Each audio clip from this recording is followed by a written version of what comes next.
तू ये विनाश क्यों कर रहा है? तुझे क्या चाहिए? मुझे किसी से कुछ नहीं चाहिए। अगर तुझे कुछ चाहिए तो बोल। अगर तू सच में देना चाहता है तो मुझे अपनी सवारी बना ले। मैं इतना बड़ा और ये छोटा बालक मेरी सवारी करेगा? चल ठीक है बालक। तभी मूषक पाश से मुक्त हुआ और उसके बाद जैसे ही गणेश जी उस पर चढ़े, मूषक दबने लगा। उसका घमंड ही उसका बोझ बन गया। वो कांप उठा। प्रभु, मुझे क्षमा करें। मैं अपने घमंड पर शर्मिंदा हूँ। आप ही मेरे स्वामी हैं। तभी गणेश जी ने दया दिखाते हुए उसे आशीर्वाद दिया और मूषक उनके चरणों में गिर पड़ा। उसकी आंखों से आंसू बहने लगे। उस दिन से जो मूषक कभी विनाश का प्रतीक था, वही शापित गंधर्व बन गया। गणपति बप्पा का प्रिय वाहन। संसार पहले की तरह संतुलन में था। इधर गणेश और मूषक जल में स्नान कर रहे थे।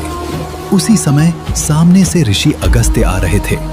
तभी गणेश की दृष्टि ऋषि अगस्त्य पर पड़ी। मूषक बोला, ये बहुत बड़े ज्ञानी और तपस्वी हैं। ऋषि अगस्त्य कैलाश की ओर बढ़ रहे थे, एक बड़ी समस्या का समाधान करने के लिए।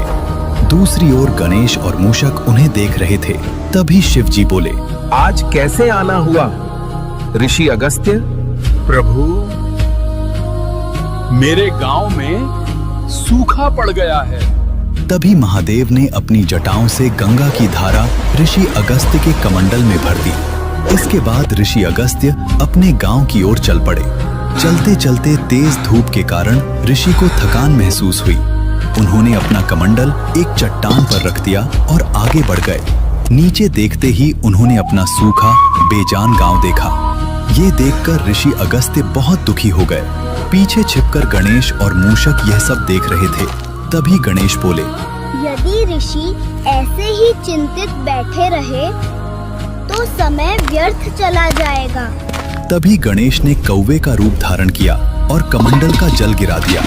उसी समय ऋषि अगस्त्य यह सब कुछ देखकर वे क्रोधित हो गए और बोले, हे दुष्ट, मैं तुझे श्राप देता हूँ। तभी गणेश जी ने अपने वास्तविक रूप में आ गए। हे ऋषि, आपका समय व्यर्थ हो रहा था, इसलिए मैंने ये सब किया। तभी ऋषि ने देखा कि सूखी मिट्टी से जल की धाराएं बहने लगी। इस प्रकार गणेश ने अपनी बुद्धिमत्ता से एक बार फिर समस्या का समाधान कर दिया। लेकिन दूसरी ओर कैलाश की स्वामिनी माता पार्वती गहरी चिंता में डूबी हुई थीं। जब